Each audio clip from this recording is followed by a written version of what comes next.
ஆச்சி மசாலா. எந்த சமையலும் ருசி தேடும் ரகசியம். 20 ரூபாய்.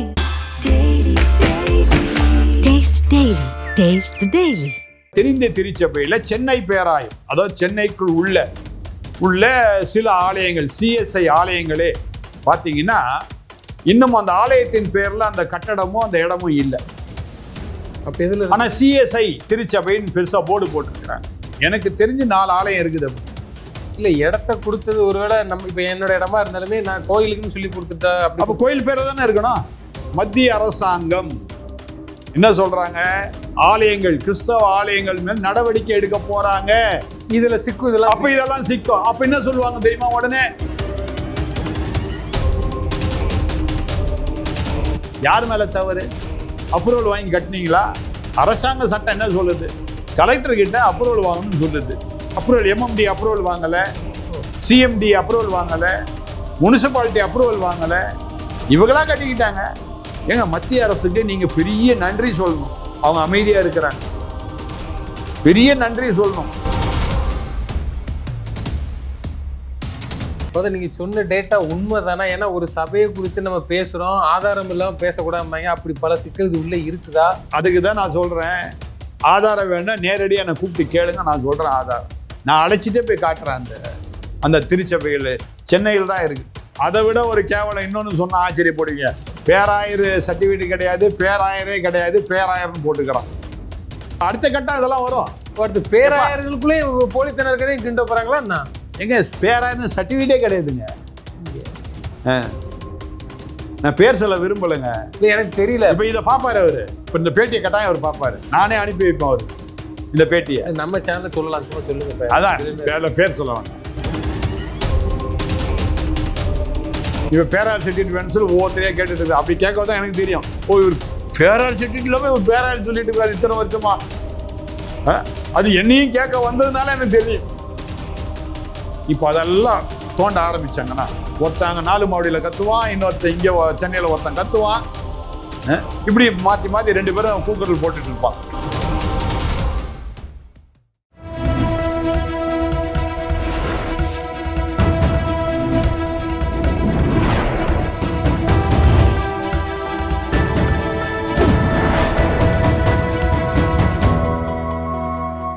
சேனல் 5 தமிழர்களுக்கு வணக்கம். இந்த நேர்காணல் நம்மோடு பேச இருப்பது ஆங்கிலிக்கன் திருச்சபையின் ஆர்ச்சி பிஷப்பும் மற்றும் இந்திய தேசிய சிறுபான்மை கட்சியின் தலைவருமான திரு குணசேகரன் சாமுவேல் ஃபாதர் அவர்கள். ஃபாதர் வணக்கம். ஃபாதர் வணக்கம். வணக்கம் ஃபாதர். இப்போ சபைகளில் தேர்தல் முறைகேடுன்னு ஒன்று நடக்குதுன்னு சொல்லி நீங்களே ஒரு இதில் கூட பேசுனீங்க. அது என்ன முறைகேடு, எந்த மாதிரியான விஷயங்கள் ஃபாதர் நடக்குது? தென்னிந்தியா முழுக்கே உள்ள சிஎஸ்ஐ திருச்சபைகளில் இந்த செயலாளர், பொருளாளர் போன்ற கமிட்டி மெம்பர் போன்ற தேர்தல்கள் நடந்துட்டு இருக்குது.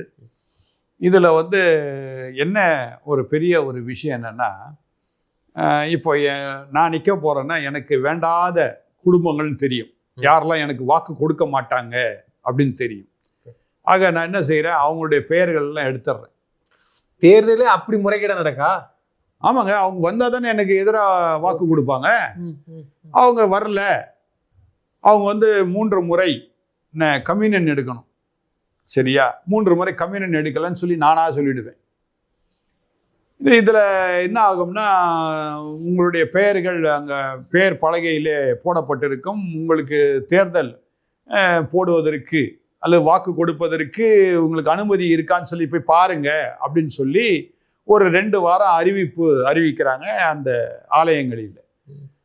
ஆனால் இப்போ என்னை போன்ற ஆட்கள், எப்பொழுதும் ஆலயத்துக்கு போகிற ஆள் நான், அப்போ நம்ம பேர் எப்படி இல்லாமல் அங்கே போயிடும் என்கின்ற ஒரு நிலையில் நான் அதை செக் பண்ணாமல் போயிட்டேன். அதாவது என்னுடைய சொந்த தங்கச்சி மாப்பிள்ளை இந்த சர்ச்சுக்குள்ளே கால் வச்சதே கிடையாது, ஒரு முறை கூட வந்தது கிடையாது. அவர் திருமணத்துக்கு வந்தார், அது பிற்பாடு அவருடைய மகள் திருமணத்துக்கு வந்தார், அவ்வளோதானே தவிர அந்த சர்ச்சுக்கே கால் வைக்கலன்னா அவருக்கு வாக்கு கொடுக்கறதுக்கு அவர் பேர் அங்கே இருக்கு. அதே என் தம்பி பெஞ்சாதி, அவங்க 2 பேர் என்ன பண்ணுறாங்க, ஆலயத்துக்கு ஒழுங்காக போவாங்க, ஆலயத்தில் தான் இருப்பாங்க, ஆலயத்துக்கு வேண்டிய எல்லா காரியத்தையும் செய்வாங்க. ஆனால் அவங்களுடைய பேர்லாம் அங்கே இல்லை. இது என்ன நினச்சிக்கிட்டாங்க, என் தம்பி பெஞ்சாதி என்ன நினச்சிக்கிட்டாங்கன்னா, எப்படியோ நம்ம தான் ரெகுலராக போகிறோமே, நம்ம பேர் ஏன் எடுக்க போறாங்க, அடுத்தது எல்லாருக்கும் நம்மளுக்கு தெரியுமே நம்ம பேரை ஏன் எடுக்க போறாங்க அப்படின்னு இவங்க பாட்டுக்கு மெத்தனமாக இருந்து விட்டார்கள். நேற்றுக்கு முந்தின தினம் என்ன ஆகுது, தேர்தல் நடக்குது. இவங்க அங்க போறாங்க, இவங்க பேர் அங்க இல்லை. பயங்கர ஆச்சரியம். இப்படி 160 பேருடைய பெயர்கள், நான் சொல்றது மீனம்பாக்கம் CSI தூய பேதுரு ஆலயத்தில் சென்னை பேராயத்தின் ஆலயத்தில் நடந்த கதை 2 நாளைக்கு முன்பு நடந்தது. அப்போ இவங்களுடைய வருத்தம் என்னன்னா, நாங்க ரெகுலரா போறோம், ஆனா அதே வீட்டில் குடியிருக்கிற என்னுடைய சொந்த தங்கையுடைய வீட்டுக்காரர் புருஷன் அவருக்கு இருக்குது, அவர் ஆலயத்து பக்கமே வரமாட்டாரு, அவருடைய பேர் இருக்கு, எப்படி? அப்போ அது போல 160 பேர்கள் விடப்பட்டிருக்கு. சரி, இந்த ஆலயத்துல மட்டும்தான் அப்படி நடக்குது போல நான் யோசிச்சேன். அன்றைக்கு சாயங்காலமே, ஞாயிற்றுக்கிழமை சாயங்காலமே ஒரு குடும்பத்தார் என்னை பார்க்க வராங்க. அவங்க வந்து சொல்றாங்க, என்னுடைய மருமக பேர் அங்க இல்லைங்க. ஏங்க இல்லை? எனக்கே தெரியலங்க. ஏறக்குறைய இங்க வந்து 80 பெயர்களை எடுத்துட்டாங்க. அப்போ அவங்களுக்கு சாதகமான ஆட்களுடைய பெயர்கள் மட்டும் வாக்கு போடும்படியாக இவங்க வைக்கிறாங்க. இது தென்னிந்திய திருச்சபையில எல்லா ஆலயத்திலும் நடக்கக்கூடிய காரியமாக இருக்கிறது. அரசாங்கத்துக்கு ஒரு சின்ன ஒரு ட்ரம்ப் கார்டு கொடுக்க விரும்புறேன். என்ன ட்ரம்ப் கார்டு அப்படின்னா, அதாவது ஊர் பக்கத்துல எப்படி இருக்குன்னு எனக்கு தெரியல, ஆனா எனக்கு தெரிஞ்சதை மட்டும் தான் நான் பேசணும், தெரியாத நான் பேசக்கூடாது. அதனால தென்னிந்திய திருச்சபையில சென்னை பேராயம், அதாவது சென்னைக்குள் உள்ள சில ஆலயங்கள், CSI ஆலயங்களே பார்த்தீங்கன்னா இன்னும் அந்த ஆலயத்தின் பேர்ல அந்த கட்டடமும் அந்த இடமும் இல்லை. அப்ப எதுல? ஆனா CSI திருச்சபைன்னு பெருசா போர்டு போட்டிருக்கிறாங்க. இப்ப அந்த இடம்ல எந்த பேர்ல இருக்கு? உங்க பேர்ல இருக்குது, தனிப்பட்ட ஒரு ஆள் பேர்ல இருக்குது அந்த இடம். எப்படி விளங்குதா இது? அந்த மாதிரி இப்போ எனக்கு தெரிஞ்ச இப்ப 4 ஆலயம் இருக்குது, எனக்கு தெரிஞ்சு 4 ஆலயம் இருக்குது அப்படி, சரியா? ஆனா நான் எந்த ஆலயம் பேர் சொல்ல விரும்பல. ஒருவேளை நடவடிக்கை எடுக்கிறதா இருந்தா நான் அவங்கள்ட்ட நேரடியா நான் சொல்றேன். இல்ல, இடத்த கொடுத்தது ஒருவேளை நம்ம இப்ப என்னோட இடமா இருந்தாலுமே நான் கோயிலுக்குன்னு சொல்லி கொடுத்துட்டா, அப்ப கோயில் பேர்ல தானே இருக்கணும், விளங்குதா? இப்போ கோயிலுக்கு நீங்க காணிக்கை கொடுக்குறீங்க, காணிக்கை கொடுத்தா என்ன பண்ணுவாங்க, ரெசிப்ட் தருவாங்க. யார் பேர்ல தருவாங்க? நீங்க உங்கள்ட்ட நன்கொடையாய் வந்து விட்டது என்று சொல்லி ரெசிப்ட் கொடுப்பாங்க. அப்ப அங்க கையெழுத்து போடுறது யாரு? அந்த ஆலயத்தினுடைய பொருளாளர், செயலாளர் கையெழுத்து போடுவாங்க, சரியா? ஆனா இப்போ இடம் வந்து உங்க பேர்ல இருக்குது, ஆனா போர்டு வந்து CSI ஆலயம் இருக்குது. எப்படி அது? ஏன் அப்படி மாத்தாம வச்சிருக்காங்க? இப்போ வரைக்கும் மாத்தாம வைக்கலங்க, மெத்தனமாக இருக்கின்றார்கள். இப்போ புரியுதா? மத்திய அரசாங்கம் என்ன சொல்றாங்க, ஆலயங்கள், கிறிஸ்தவ ஆலயங்கள் மேல் நடவடிக்கை எடுக்க போறாங்க. இதுல சிக்கும், இதெல்லாம் அப்ப இதெல்லாம் சிக்கும். அப்ப என்ன சொல்லுவாங்க தெரியுமா? உடனே இது வந்து BJP அரசு, RSS அரசு, கிறிஸ்தவர்களுக்கு எதிரான அரசு. யார் மேல தவறு? ஏங்க, உங்க வீடு உங்க பேர்ல இருக்கணும். அத மாதிரி இந்த கிறிஸ்தவ ஆலயம் அதனுடைய பேர்ல இருக்கணும், இல்லையா? ஒரு தனிப்பட்ட நபருடைய பேர்ல இருக்கக்கூடாது. அந்த தனிப்பட்ட நபர் இப்ப உயிரோடு இருக்கிறான்னு இல்ல, அதான் அடுத்த காரியமும். உயிரோட இருந்து நான் என் இடத்த என்ன பண்றேன், ஆலயத்துக்காக நான் கொடுக்கறேன் அப்படின்னு உங்களுக்குள்ள நீங்க என்ன பண்ணுங்க, ஏதாவது ஒரு டீல் போட்டிருக்கலாம், சரியா? அப்படி நீங்க போட்டிருந்தா கூட நான் ஒத்துக்கிடுவேன். இடத்த கொடுத்தவர், இடம் யார் பேர்ல இருக்கோ அவரு செத்தவும் போயிட்டார், ஆள் உயிரோடு கூட இல்லை, சரியா? இன்னொரு இடத்துல என்ன பண்றாங்க, உங்க இடம், ஆனா உங்களுக்கு தெரியாமலே என்ன பண்றாங்க, இதே CSI ஆலயத்தில் என்ன பண்றாங்க, அவங்க பேர்ல மாத்துறாங்க.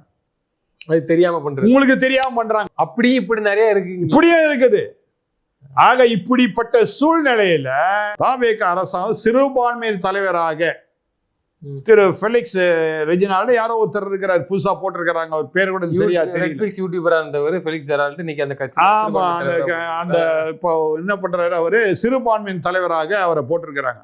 சிறுபான்மையின் தலைவர்னா ஏறக்குறைய ஒரு மந்திரிக்கு சமானம், சரியா? அப்போ ஒரு மந்திரியை யார் போய் பார்ப்பா? ஆன்மீக தலைவர்கள் போய் பார்க்கலாம், தவறு இல்லை. ஒரு சில காரியங்களுக்காக போய் பார்ப்பாங்க. ஏன் இப்ப சமீபத்துல போன வாரத்துல இந்த பால் தினகரன், பாஸ்டர் மோகன் சிலர்லாம் போயிட்டு அருமையான உள்துறை அமைச்சர் போய் பார்த்தாங்க. முன்னாள் முதலமைச்சர் ஸ்டாலின் அவர்களை பார்த்தாங்க. இந்நாள் முதலமைச்சர் நம்ம பேசின பிற்பாடு உடனே ஓடி போய் முதலமைச்சரை போய் பார்க்கறாங்க, இந்நாள் முதலமைச்சரை. அப்படி இருக்கும்போது அவங்களும் வந்து பார்க்கும்போது இந்த சிஎஸ்ஐ உடைய சென்னை பேராயத்தின் பேராயர் பால் பிரான்சிஸ் அவர் பேர். இவர் என்ன இவர் அப்ப யார் சந்திக்கிறான்னா பிலிக்ஸ் போய் சந்திக்கிறார், சிறுபான்மையின் தலைவர் போய் சந்திக்கிறார். இல்ல அதனால எதுவும் பிரச்சனை இல்லையே, அவர் வயசுல மூத்தவர் ஃபாதர் அடிப்படையில் நம்ம போவோம், நம்ம சின்ன வயசுன்னு கூட போயிருக்கலாம்ல. எங்க சின்ன வயசு பெரிய வயசு உங்களுக்கு கொடுத்துருக்கிற பதவி என்னங்க? தாவாய்க்காக அவமானத்தை கொண்டு வரீங்க நீங்க. உங்களை நம்பி இவ்வளவு பெரிய பொறுப்பை கொடுத்துருக்கிறாங்க, ஒரு அமைச்சர் பொறுப்பை, அதுவும் சிறுபான்மையின் தலைவர்னா அவருக்கு மட்டும்தான் சிறுபான்மையின் தலைவரா? சரி, இது பின்ன என்ன இருக்குன்னு சொல்ல வரீங்க? பின்னாடி என்ன இருக்கு சொல்ல வரணும், யாரோ கொண்டு போய் இவரை அழைச்சிட்டு போறாங்க, வாங்க எங்க பிஷப்பை மீட் பண்ணுங்க, என் பிஷப் வந்து ஆசைப்படுறாரு உங்களை மீட் பண்றதுக்கு, ஏதோ காரியம் ஆகணும். இந்த மாதிரி காரியம்லாம் இருக்குல்ல. ஏங்க உங்க ஆலயத்துக்கு இன்னும் சரியானபடி பட்டா இருக்குதா, அப்ரூவல் இருக்குதா? அப்ரூவல் வாங்கி கட்டினீங்களா? அரசாங்க சட்டம் என்ன சொல்லுது? கலெக்டர் கிட்ட அப்ரூவல் வாங்கணும்னு சொல்லுது.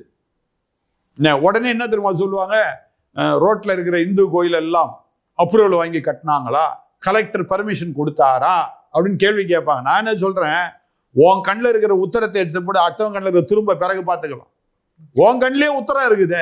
ஃபாதர், நீங்க போய் சொல்றதை பார்த்தா பல சிஎஸ்ஐ சர்ச்சுகள் வந்து நிலங்கள் வந்து மத்திய அரசின் ஏதோ நடவடிக்கை எடுத்தாங்கன்னா அதை சிக்க போகும்னு சொல்றீங்க. ஏன்னா ப்ராப்பரா அதுல ஆதாரம் இல்லாம அவங்க எதுவுமே இல்லைங்க, பத்திரம் இல்லைன்னு சொல்றீங்க. ஆமா, ஒருவேளை அதுக்கு ஏதாவது மாற்று ஏதாவது செய்ய முடியுமா? ஏன்னா பாரம்பரியமான பழைய கோயில்களா கட்டி வச்சிருப்பாங்க, ரொம்ப வருஷமா ஆயிருக்கும், 40-50 வருஷம் கோயில்களா இருக்கும்.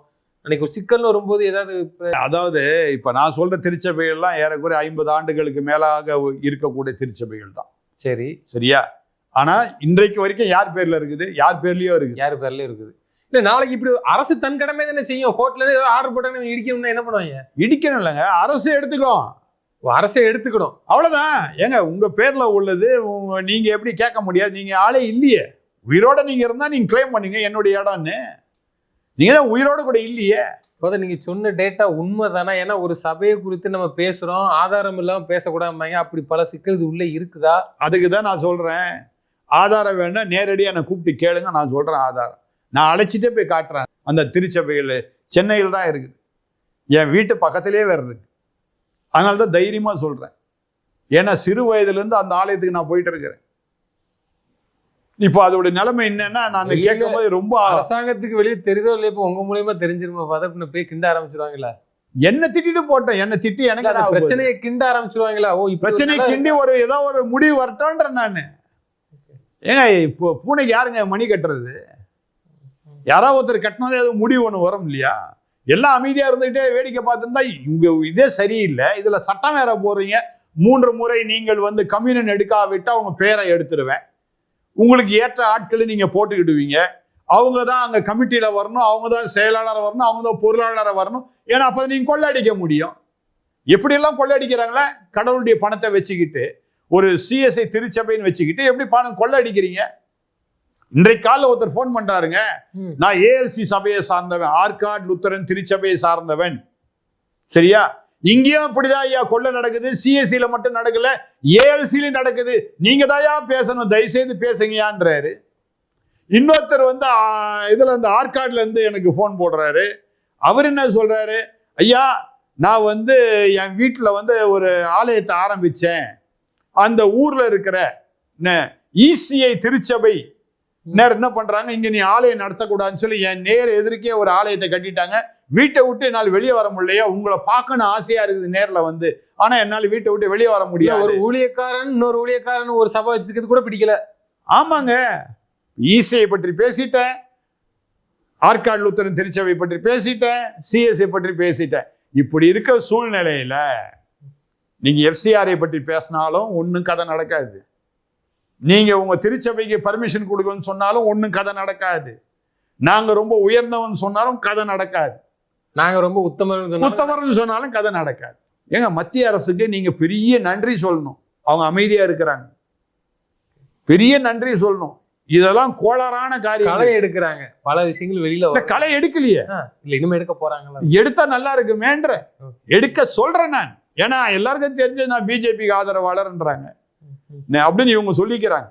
நான் எதுக்கும் ஆதரவாளர் இல்லை, நான் சொல்றது என்னன்னா உண்மையா இருங்கன்ற. நான் இன்னொரு திருச்சபையில எனக்கு தெரிஞ்ச அருமையான ஒரு அண்ணாச்சி, அவர் அடிக்கடி கேள்வி எல்லாம் கேட்பார்.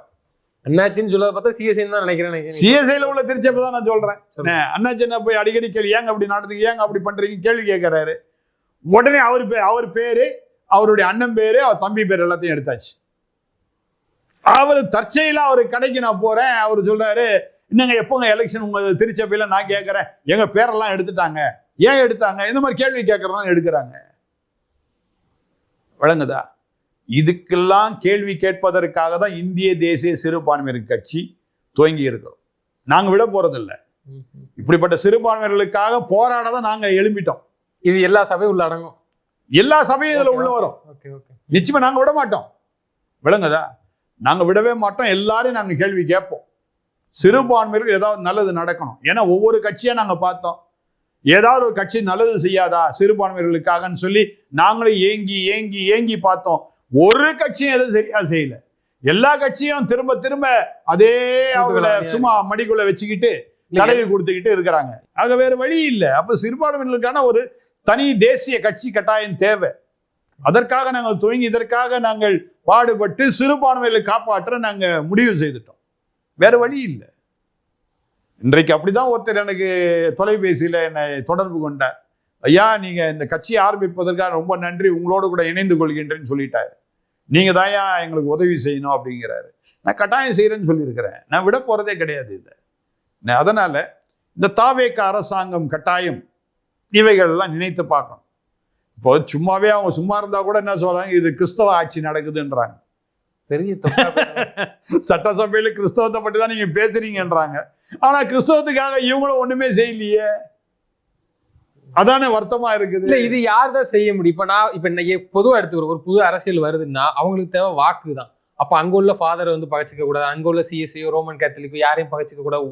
வாக்கு வங்கி நமக்கு தேவை. இது எல்லா கட்சியும் அணுகுமுறையை வந்து கையாளுவாங்க. அம்மையார் ஜெயலலிதா அவர்கள் இருந்தபோதும் சரி, முன்னாள் முதல்வர் கருணாநிதி இருந்தபோதும் சரி, ஸ்டாலின் இருந்தபோதும் சரி, இதை இயல்பா கட்சிகள் யாரை பகச்சிக்க முடியும்? எங்களுக்கு நீங்க வாங்கிச்சிங்க, ஓகே, உங்களுக்கு நான் உங்களுக்கு என்ன ஃப்ரீடம் பண்ணி கொடுங்க.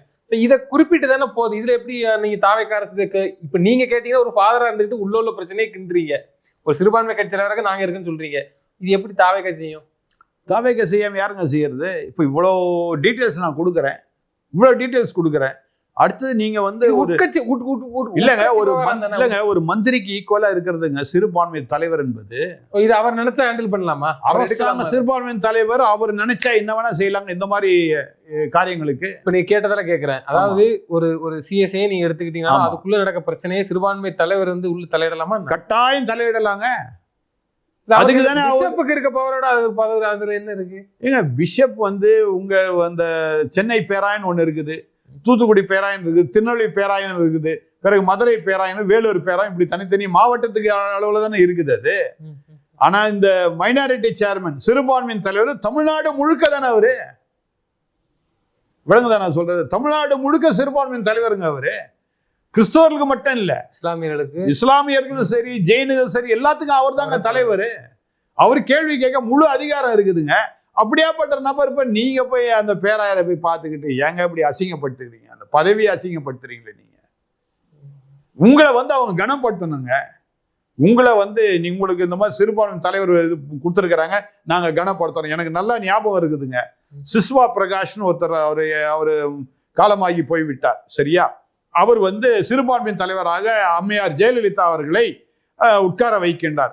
உடனே தூய ஜார்ஜஸ் பள்ளின்னு சொல்லி இங்க சென்னையில் இருக்குதுங்க, பூந்தமல்லி ஹைரோட்ல. அவருக்கு ஒரு பாராட்டு விழா வச்சு எல்லா கிறிஸ்தவ தலைவர்களும் வந்தாங்க. நானும் அந்த மேடையில இருந்தேன். அவரை பாராட்டு விழா நாங்க வச்சோம். அது எப்படி இருக்குது? உங்களுக்கு ஒரு கௌரவம் வேணும் இல்லையா? உங்களுக்கு ஒரு ஸ்டேட்டஸ் வேணும். அப்போ நீங்க உங்க ஸ்டேட்டஸை இழந்து கீழே போய் பண்ணீங்கன்னா, நீங்க மனிதனா பண்றீங்க, ரைட்டு. நீங்க வந்து ஒரு பேராயரை போய் நீங்க வாழ்த்துறீங்க, எல்லாம் சந்தோஷம், நான் ஏற்றுக்கொள்கின்றேன். ஆனால் ஒரு தாவேக அரசுக்கு வேண்டிய மரியாதைன்னு ஒண்ணு இருக்குது.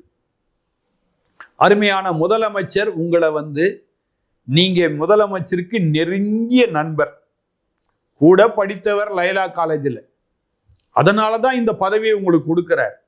அப்படிப்பட்ட சூழ்நிலையில நான் என்ன சொல்றேன், நீங்க உங்க ஸ்தானத்தை, உங்க ஸ்டேட்டஸை நீங்க காப்பாற்றணும். நீங்க சொன்னீங்க பல திருச்சபைகள் இந்த மாதிரி யாரோட இடத்துலயே இருக்குது, அவங்க இன்னைக்கு உயிரோட இருக்காங்களான்னு தெரியல, ப்ராப்பரா பட்டா முடிக்காம இருக்குது, பிரச்சனை நாளைக்கு வருங்கிற மாதிரி சொல்றீங்க.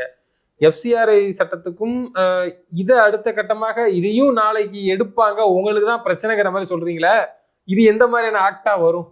இந்த மாதிரி டக்குன்னு ஒரு பாய்து இது ஒரு நடவடிக்கை எடுத்து எல்லா சர்ச்சஸையும் இந்த மாதிரி ஒன்றும் இல்லைங்க. சர்ச்சஸுக்கெல்லாம் இப்போ அப்ரூவல் இருக்கான்னு கேட்பாங்க.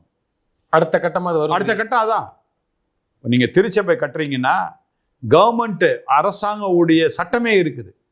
அந்த லோக்கல் கலெக்டர்கிட்ட நீங்கள் கட்டாயம் என்ன செய்யணும், பர்மிஷன் வாங்கியிருக்கணும். எங்கள் திருச்சபை ஒன்று கோவில்பட்டியில் இருக்குதுங்க. கடந்த 6 வருஷமா நாங்கள் ட்ரை பண்ணிட்டு இருக்கோம் கலெக்டருடைய பர்மிஷன். ஓகே. அதே இன்னொரு திருச்சபை எங்க திருச்சபை தூத்துக்குடியில் இருக்குது. கலெக்டர் என்ன பண்ணிட்டாரு, 6 மாசத்துல பர்மிஷன் கொடுத்துட்டாரு. அந்த கோவில்பட்டியில் இருக்கிற திருச்சபைக்கு இன்னைக்கு வரைக்கும் பர்மிஷன் கூட வேக்கன்ட் லேண்டா தான் இருக்கு. இன்னும் நாங்கள் திருச்சபை கட்டல. நான் ஸ்ட்ரிக்டா சொல்லிட்டேன், கலெக்டர் பர்மிஷன் இல்லாம கட்டாதீங்க, கலெக்டர் பர்மிஷன் கட்டவே கட்டாதீங்க. இப்போ நீங்க அப்போ இந்த மாதிரி வரும்போது என்ன ஆகும், அவங்களுக்கு அப்படி கிடைச்சிக்கிச்சா என்ன, இல்லை இவங்களா கட்டிட்டாங்களா? இவங்களா கட்டிட்டாங்க. கலெக்டர் அப்ரூவல், MMD அப்ரூவல் வாங்கல, CMD அப்ரூவல் வாங்கல, முனிசிபாலிட்டி அப்ரூவல் வாங்கல, இவங்களா கட்டிக்கிட்டாங்க. இப்ப அதெல்லாம் தோண்ட ஆரம்பிச்சாங்கன்னா உடனே என்ன சொல்லுவாங்க, கிறிஸ்தவர்கள் எதிராக இந்த அரசாங்கம் செயல்படுகின்றது அப்படின்வாங்க. ஒருத்தங்க 4 மாவடியில் கத்துவான், இன்னொருத்தன் இங்க சென்னையில ஒருத்தன் கத்துவான். இப்படி மாத்தி மாத்தி 2 பேரும் கூக்குரல் போட்டுட்டு இருப்பாங்க. கனடால ஒருத்தர் இருக்காரு நினைக்கிறேன். இல்ல அவர் சென்னை தான். சென்னை எல்லாம் இங்கதான். அவர் இங்கதான் வந்துட்டாரு. கனடால கூட இல்லைன்னு சொல்லி கனடால துரத்திட்டாங்க. அங்க இருந்து போயா வெளியே, உன்ன மாதிரி பிச்சைக்காரெல்லாம் இங்க இருக்கக்கூடாது, வெளியே போயா, நீ சென்னையில போய் பிச்சை எடுத்துக்கொண்டு துரத்திட்டாங்க. அங்க உள்ள மக்கள்லாம் ரொம்ப அறிவாளி மக்கள். இங்கதான் ஏமாந்தவன் இருக்கிறான். இங்க தமிழ்நாட்டில் மட்டும் தான் ஏமாத்தலாம் கிறிஸ்தவர்களை, வெளிநாடுல போய் ஏமாத்த முடியாது இந்த மாதிரி தலைவர்கள். அப்ப நிச்சயமா அடுத்த கட்ட நடவடிக்கை இது பெரிய பிரச்சனையா விடியுங்கிறீங்க. அடுத்ததாங்க வரப்போகுது, அடுத்ததான் வரப்போகுது. அசால்ட்டா இது பண்ணிட்டு இருக்க ஒவ்வொரு திருச்சபையா இப்ப அப்ரூவல் இருக்குதா, லைசன்ஸ் சமீபத்தில் நடந்து. அதை விட ஒரு கேவலம் இன்னொன்னு சொன்னா ஆச்சரியப்படுவீங்க. பேராயர் சர்டிபிகேட் கிடையாது, பேராயரே கிடையாது, பேராயர்னு போட்டுக்கிறான். அடுத்த கட்டம் இதெல்லாம் வரும். அடுத்து பேராயர்களுக்குள்ளே போலித்தனர்களையும் கிண்ட போறாங்களா என்ன? எங்க பேராயர் சர்டிபிகேட்டே கிடையாதுங்க. நான் பேர் சொல்ல விரும்பலைங்க, எனக்கு தெரியல. இப்ப இதை பாப்பாரு அவரு, இப்ப இந்த பேட்டியை கட்டாயம் அவர் பாப்பாரு, நானே அனுப்பி வைப்பேன் அவருக்கு இந்த பேட்டியை. நம்ம சேனல்ல சொல்லலாம், சும்மா சொல்லுங்க. அதான் பேர் சொல்ல வேண்டாம், அது ஏன்னா பாவம் பேர் சொல்லி ஒருத்தர் நம்ம காட்டி கொடுத்த மாதிரி ஆயிரும். அவர் எந்த அரசாங்கமே கண்டுபிடிக்கிட்டோம். இல்ல எந்த இதுல இருக்கிறாரு, CSA இல்ல அதுவும் சொல்லக்கூடாதுங்க. அவர் முக்கியமான ஆள், எல்லாருக்கும் தெரிஞ்சவர். அவருக்கு பேராயர் சர்டிபிகேட் இல்லை, எல்லாருக்கும் தெரியும் அவரை. இவ பேராயர் சர்டிபிகேட் வேணும்னு சொல்லி ஒவ்வொருத்தரையா கேட்டுட்டு இருக்கு. அப்படி கேட்க தான் எனக்கு தெரியும், ஓ இவர் பேராயர் சர்டிபிகேட் இல்லாம இவர் பேராயர் சொல்லிட்டு இருக்காரு இத்தனை வருஷமா. அது என்னையும் கேட்க வந்ததுனால எனக்கு தெரியும். பாவிகளா, இப்படியா ஜனங்களை ஏமாத்துவீங்க? அதே மாதிரி பாஸ்டர், நீ பேராயர் சொல்லுங்க, பாஸ்டர் நான் யாரும் ஆகலாம், நான் கூட நினைக்க ஆகலாம். அதுல தடியத்தவெல்லாம் தன்னல்காரன், பைபிள் தூக்கணும்லாம் பாஸ்டர், பைபிள் தூக்கணும்லாம் பாஸ்டர். இன்னும் அவர் நல்லா பிரசங்கம் பண்றாரு, பாட்டு படிக்கிறாரு, ஆராதனை நடத்துறாரு. யோ அருமையான வைகை அழகா பிரசங்கம் பண்ணுவார், அருமையான சீமான் அழகா பைபிள்ல இருந்து பிரசங்கம் பண்ணுவார். இன்னும் நிறைய பேரை சொல்ல, எல்லா அரசியல்வாதியும் பிரசங்கம். கடவுள் இருக்கிறார், நமக்குள்ள கடவுள் இருக்கிறார். அது தைரியமா எல்லாரும் பைபிள் படிச்சவங்க தான். இல்ல இப்ப நீங்க பாஸ்டர்ஸ் உருவாகிறத நீங்க சொல்றீங்களா, அது அவர் விருப்பம் தானே. எனக்கு விருப்பம், எனக்கு கடவுள் ஏதோ ஞானத்தை கொடுத்துருக்காரு, நான் நடத்துற ஒரு சபையை கட்டுறேன், என்னோட இதுல யாரும் கேட்க முடியாது. ஃபாதர் இப்ப பாதிரியார்னா முறை இருக்கு, ப்ராசஸ் இருக்கு, நிர்வாகம் இருக்கு, இதுல எப்படி கேட்க முடியும்? ஏன் அதுவும் பாதிரியார் தானே சொல்றீங்க நீங்க, போஸ்டர் சொல்றீங்க, பாஸ்டர் தானே சொல்றீங்க. போஸ்டர்னு சொல்லல, நீங்க போஸ்டரா இருங்க, ஒன்றும் பிரச்சனை இல்லைங்க. பாஸ்டரா இருந்தா அதுக்குரிய படிப்பு இருக்குது. இப்போ அங்கங்க பாத்தீங்கன்னா ஒவ்வொரு வீடுகளில் அல்லது எங்கேயாவது ஒரு திருச்சபைகள் என்ன பண்றாங்க, நாங்க பாஸ்டர் ட்ரைனிங் கொடுக்குறோன்றாங்க. அதுவும் நடக்கா? ஆமா, பாஸ்டர் ட்ரைனிங் கொடுக்குறாங்களாம். சரி, என்ன மாதிரி பாஸ்டர் ட்ரைனிங் கொடுக்குறாங்க பார்த்தா, ட்ரைனிங் கொடுக்குறவர் எங்க ட்ரைனிங் எடுத்தாருன்னு பார்க்க வேண்டியதா இருக்குது. ட்ரைனிங் கொடுக்குறாருல, பாஸ்டர் ட்ரைனிங் கொடுக்குறாருல, அவர் எங்கங்க ட்ரைனிங் எடுத்தாருன்னா அவர் எங்கேயுமே எடுக்கல. வெப்சைட்ல போயிட்டு அதுல எல்லாம் கேள்வி பதில் அங்கே பார்த்து இவர் இங்க டீச் பண்றாரு, சொல்லி கொடுக்குறாரு. இப்போ என்ன மாதிரி போஸ்டர்னு உருவாக்குறாங்க தெரியுதா? இப்போ மாடு தான் கடிச்சிட்டு போவோம் அந்த போஸ்டர். மக்கள் அதாங்க பிரச்சனை. இந்த மக்கள் நம்பி இன்னைக்கு கிறிஸ்தவம் சரியில்லாம இருக்கிறது காரணமே அதுதாங்க. கிறிஸ்தவ பசங்க எல்லாம் என்ன திட்டுறாங்க. ஏன் திட்டுறாங்க? ஏன்னா அவங்களுக்கு அறிவே கிடையாது. அறிவு இருந்தா என்ன ஏன் திட்ட போறாங்க? இவர் அறிவோட தானே பேசுறாங்க. நம்ம போதையில் எங்க படிச்சாரு, என்ன படிச்சிருக்கிறாரு, இதற்காக ஏதாவது வேதாம கல்லூரிக்கு போயிருக்கிறாரா, இல்ல யார் கீழேயாவது வேலை செய்திருக்கிறாரா, இதெல்லாம் திட்டமா பார்ப்பாங்க. அவன் பைபிளை தூக்கிட்டு வந்து இன்றைக்கு ஆண்டவர் உன்னை ஆசீர்வதிப்பார் அப்படின்னு பா, இந்த வார்த்தை எவனுமே சொல்ல ஒருத்தன் தான் சொல்றான். ஏன் டெய்லி காலைல குடுகுடுக்காரன் வீட்டு வாசல் வந்து சொல்றானே, நல்ல காலம் பிறகுது நல்ல காலம் பிறகுன்னு அவனை தூக்கி மடியில உட்கார வச்சு அவனுக்கு கூட அவனுக்கு வேண்டியதெல்லாம் அவனை வெட்டி அடிக்கிற. அவனே அதே வார்த்தை தான் சொல்றான், நல்ல காலம் பிறகு நல்ல காலம் பிறகுன்னு. காலையில பாத்தீங்கன்னா 5 மணி 6 மணிக்குள்ளார ஒரு ரவுண்டு போயிட்டு வந்துடுவான், நல்ல காலம் பிறகு நல்ல காலம் பிறகுன்னு. பிறகு 8 மணிக்கு பார்த்தா வருவான், அம்மா நான் தான் வந்து காலைல நல்ல காலம் பிறகுன்னு ஏதாவது கவனியுமா. அவனாவது வரும்போது நல்ல காலம் பிறகுன்னு சொல்லிட்டு வரான். உன்னை ஏமாத்த வரல, காலை எழுந்துக்கும் போதே கொஞ்சம் தெளிவான எழுந்து சந்தோஷமா எழுந்துக்கும் நல்ல வார்த்தையை சொல்றான். இவங்க என்ன சொல்றாங்க சொல்லும் போதே இங்க கெட்ட இல்ல இவங்க என்ன சொல்லுவாங்கன்னா, நீ வந்து எனக்கு பணம் கொடுக்கல, தசமபாகம் கொடுக்கவில்லை என்றால் சாபம் உன்னை பிடிக்கும். டேய், நீயே சாபக்காரன், நீ இன்னொருத்தனை சாபக்காரன் நீ சொல்றதுக்கு. நீங்க சொன்ன மாதிரி மக்கள் திருந்தாத வரைக்கும் மக்களா, அதாவது திருடனா பார்த்து திருந்தாவிட்டால் திருட்டை ஒழிக்க முடியாதுன்ற மாதிரி மக்களா பார்த்தா இந்த மாதிரி ஆட்களுக்கு ஒரு நல்ல அறிவு வர்ற மாதிரி ஏதாவது நடத்தணும். தொடர்ந்து தங்களது கருத்துக்களை பயந்தமைக்கு நன்றி ஃபாதர். மிக்க நன்றி.